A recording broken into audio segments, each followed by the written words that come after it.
Hello friends, welcome back to our channel in life of Nawabi mother. और जैसे कि अभी आप देख रहे हैं कि हस्बैंड मेरे पैर को पकड़े हुए हैं और मैं नीचे उतरने की कोशिश कर रही हूँ बेड से, क्योंकि जब भी मुझे फ्रेश होने के लिए जाना पड़ता है तो इसी तरीके से हस्बैंड को मेरे पैर को सपोर्ट देना पड़ता है और मैं धीरे धीरे आगे खिसकती हूँ बेड से। और ये बहुत ही मतलब स्ट्रगल वाला काम है इस समय मेरे लिए। और अभी तो ये पता नहीं कितने दिन तक इसी तरीके से काम चलेगा ये। और ये जो वॉकर है इसको इस तरीके से हस्बैंड एडजस्ट कर रहे हैं, फिर उसको मैं मतलब रख कर ढंग से हस्बैंड मुझको अपना सपोर्ट देते हैं तब मैं उठ पाती हूँ, क्योंकि एक ही पैर पे मुझे जोर डालना है और दूसरा वाला जिस पे ऑपरेशन हुआ है उस पे मैं जोर नहीं डाल पा रही हूँ अच्छी तरीके से, क्योंकि अभी तो 2 ही 3 दिन हुए हैं, यानी 4-5 दिन हो गए हैं मुझे ऑपरेशन को। पर घर पर आया हुआ ये आज 3rd डे ही है मेरा, तो अभी मैं अच्छी तरह से कंफर्टेबल नहीं हूँ।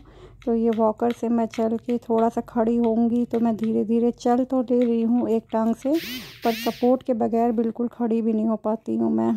तो यहाँ पर मैं खड़ी हुई हूँ काफ़ी देर देर में, जैसे घंटों घंटों बिस्तर पे लेटे रहो ना तो बहुत हालत ख़राब हो जाती है। इतना ज़्यादा मेरी कमर में दर्द हो गया था लेटे लेटे कि मैं रोज़ रात को, एक तो मेरे को इतना दुख होने लगता है, मैं रोने लगती हूँ कि मैं पूरे टाइम बिस्तर पर हूँ और मैं कुछ भी नहीं कर पा रही हूँ। सुबह से रात और रात से सवेरे कब हो जा रही है मुझे पता ही नहीं चल रहा है। पूरा टाइम मुझे बिस्तर पे रहना पड़ रहा है। अब यहाँ पर जो मेरे ये कमरे के पास जो बाथरूम है यहाँ पर भी एक स्टेप है, तो उस पर भी वहाँ पर भी चढ़ाने के लिए मुझे हस्बैंड अपना सपोर्ट देते हैं, तब मैं ये जो एक स्टेप है वो चढ़ पाती हूँ। तो अभी तो मैं समझ लीजिए मेरे हस्बैंड बहुत ज़्यादा मुझे सपोर्ट कर रहे हैं। किस तरीके से देखिए मेरी हालत हो गई है, मेरे को तो मतलब अपनी हालत देख देख के रोना भी आ रहा है, पर कर क्या सकते हैं। Hello friends, good morning to all of you. बहुत कमज़ोरी है मुझे अंदर से। अभी सवेरे सवेरे बस उठे हैं हम लोग, 8 बजे से थोड़ा पहले ही उठ गई थी और घड़ी में अभी 8:40 हो रहा है हमारे यहाँ घड़ी में। तो मैंने कहा आपसे मुलाकात कर लेती हूँ मैं।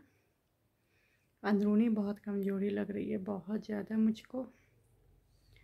और सवेरे उठते ही बस हस्बैंड लग गए हैं घर के सारे कामों में, मेरे को तो बस यहीं पे बैठना है, यहीं बैठी हूँ मैं। और अथर्व है भूखा है, उसका दूध बनाने के लिए गए हैं हस्बैंड।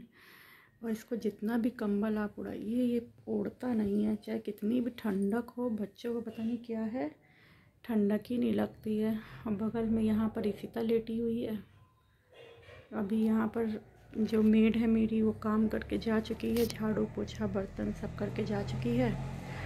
नाश्ते वाली को बोला था कि आ जाना नाश्ता बना देना, पता नहीं वो कितने बजे आएगी कुछ नहीं पता। अभी हस्बैंड खुद ही गए हैं किचन में, कह रहे हैं कि चाय वाय बना दूँ तो तुम थोड़ा सा फ्रेश हो पाओगी। फिर आज वो स्पंजिंग भी करेंगे और फिजियोथेरेपी जो पैर की एक्सरसाइज है वो भी करेंगे।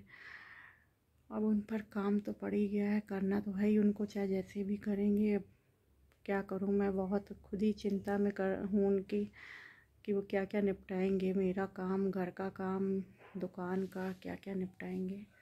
पर ये बात मैं अच्छे से जानती हूँ कि इस बात पे मैं बहुत लकी हूँ कि मेरे हस्बैंड बहुत ज़्यादा मल्टीटास्किंग है। जब किसी परेशानी आती है तो सबके में काम आते हैं, तो वो मेरे में क्यों नहीं आएंगे।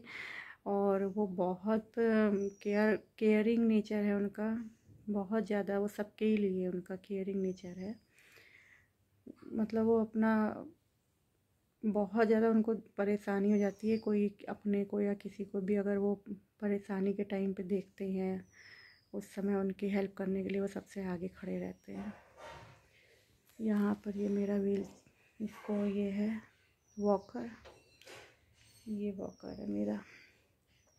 इसको पकड़ पकड़ के जाती हूँ, हस्बैंड पकड़ते हैं मुझको, तब मैं लैट्रिन बाथरूम है या कुछ भी है उठती हूँ उसको पकड़ के मैं।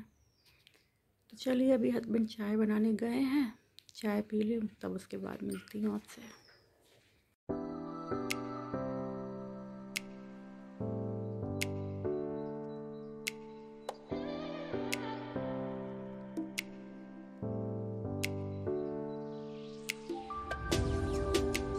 अभी ये नाश्ता बनाया है हस्बैंड ने। यहाँ पर आज मेरे लिए इडली बनाई है और चाय बनाई है।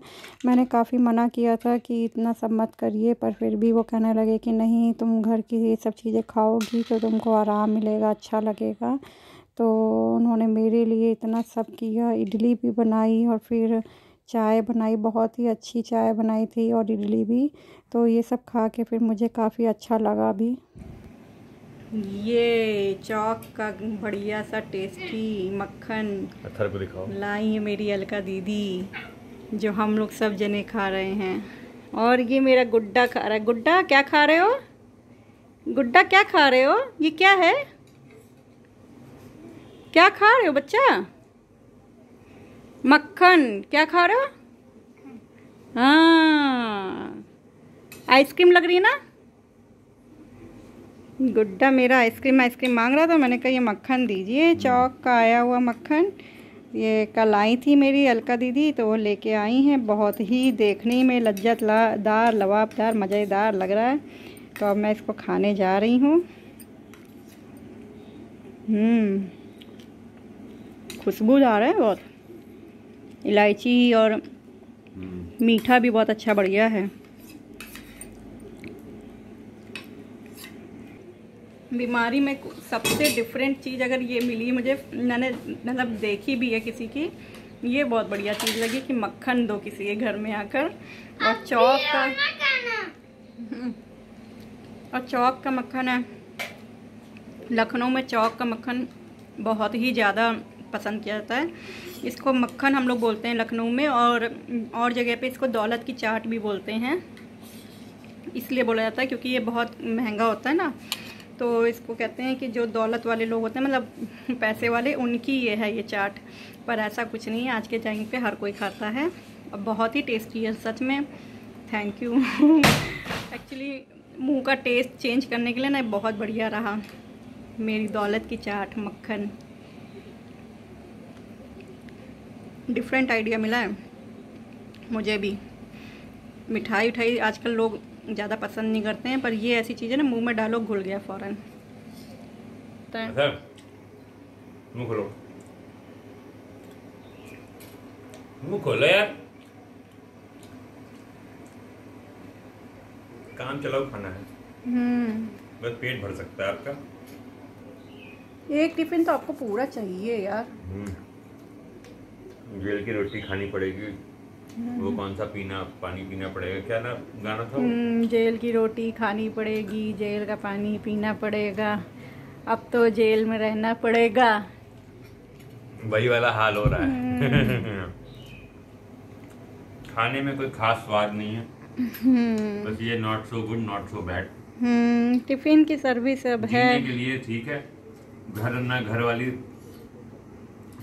ना क्वालिटी है, ना घर वाला इमोशन है इसमें। वो तो बात है। पतली सी रोटी, पतली सी दाल, तो सब्जी थोड़ा ठीक है इसकी, रिश्तेदार। अच्छा। चावल भी ठीक है। अच्छा। और फिर शाम को अथर्व की मैम आ गई थी, तो फिर मैंने उनको अपने कमरे में बुला लिया था कि अथर्व को यहीं पर पढ़ा दीजिए। और वो इतनी शैतानी कर रहा था, आज मुझसे कह रहा है अगर आपने मुझसे पढ़ने के लिए कहा तो मैं आपके जो पैर में हड्डी जो जिसमें चोट लगी है ना, मैं उसी पे चढ़ जाऊंगा। तो मतलब बच्चों को इस तरीके से समझ लिया आता है कि होशियारी कि कहाँ पे मम्मी को ब्लैकमेल कर सकते हैं, मतलब कि आपकी जहाँ पे चोट लगी है उसी पे चढ़ जाऊँगा, इससे बड़ी बात और क्या बोलेगा। और फिर वो अपने पढ़ाई में लग गया था, फिर मैंने ज़बरदस्ती उसको बैठाया पढ़ाने के लिए। ये मैंने अभी मखाने बनवाए हैं हस्बैंड से, तो मैं ये खाऊंगी अब, क्योंकि इससे थोड़ा ताकत आएगी शरीर में, और कमज़ोरी तो आ ही गई है मुझे। तो यही मैंने अभी बनवा के थोड़ा सा रखे हैं, अभी इसको स्नैक्स के रूप में मैं ले रही हूँ। और यहाँ पर अभी मैं लेटी हूँ।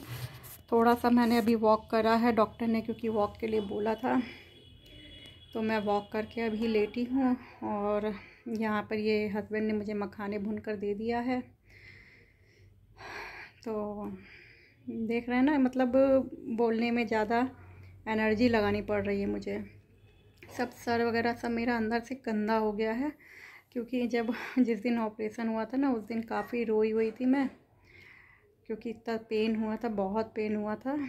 तो उस वजह से सब आंसू, कहते हैं ना, सब बालों में भर गए मेरे आंसू। तो इस वजह से अभी गंदा हो रहा है, पर अब उसका कुछ कर नहीं सकते हैं। जब डॉक्टर कहेंगे नहाने को तभी सर्द होके नहाएंगे। अभी क्योंकि हालत भी नहीं है मेरी नहाने की, स्पंजिंग वगैरह हो रही है, स्पंजिंग करके ही बस अभी काम चलाना है मुझे। अभी 5 दिन के बाद डॉक्टर ने फिर से बुलाया था मुझको। 2 दिन तो हो ही गए हैं, 3 दिन बाद जाऊंगी फिर से डॉक्टर को दिखाने अपने आप को। फिर देखते हैं डॉक्टर क्या बताते हैं, टाका खुलता है कि नहीं खुलता है अभी। तो यही है। शाम का बज रहा है 6:30, अभी बजने वाला है, अभी पूरा बजा नहीं है। और सामने यहाँ पर टीवी वगैरह देख रही हूँ। बस यही टाइम पास करने का तरीका है अभी मेरे पास। इसी तरीके से ही टाइम पास करूँगी अभी मैं। और लेटे रहना है पूरे 3 महीना, कुछ भी करना नहीं है। तो चलिए देखते हैं। अभी रात का खाना वाना बाज़ार से आएगा ही वो टिफ़िन, तो वो खाया जाएगा। और ये सब खाना हस्बैंड को बिल्कुल भी पसंद नहीं आ रहा है, पर यही है ना कि मजबूरी में जो खाना पड़ रहा है ये। अब इस समय तो फिर भी थोड़ी सी इसकी दाल सही थी। दिन में मॉर्निंग में जो ये दाल भेजते हैं भैया, उनकी तो दाल इतनी ज़्यादा पतली होती है कि हम लोगों का उसमें गुजारा ही नहीं होता है। और सब्ज़ी की क्वांटिटी भी बहुत कम होती है। और टेस्ट तो देखिए, घर के खाने में और बाहर के खाने में अंतर होता ही है। तो चलिए मिलते हैं अगले ब्लॉग में, तब तक के लिए बाय बाय।